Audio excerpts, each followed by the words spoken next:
શા માટે ગુલામ થયા આપણે? આપણી કમજોરી આ છે, પોઝિટિવ નથી રહી શકતા.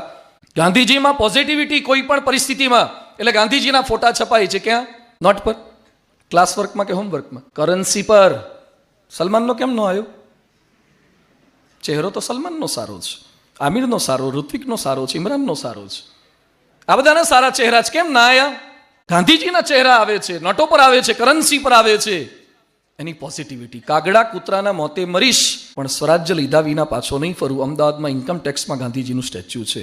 આજે જેટલા બેઠા છો ને, નક્કી કરજો કે કાગડા કૂતરાના મોતે મરીશ પણ ડિગ્રી લીધા વગર હરિવંદામાંથી પાછો નહીં ફરું. હમણાં થોડાક દિવસ જશે ને, આઈએમપી છે, પેપર કોણ કાઢે છે, પેપર ચેક ક્યાં થાય છે, પેપર જાય છે ક્યાં, કમ્પ્યુટર સિસ્ટમ કોણ સંભાળે છે? 4-4, 5-5 વર્ષે, 6-6 વર્ષે BA કરતા હોય, BCom કરતા હોય. પાકું કરું જ કે એક્સપિરિયન્સ લઉં છું. એક એટીકેટી ના આવવી જોઈએ.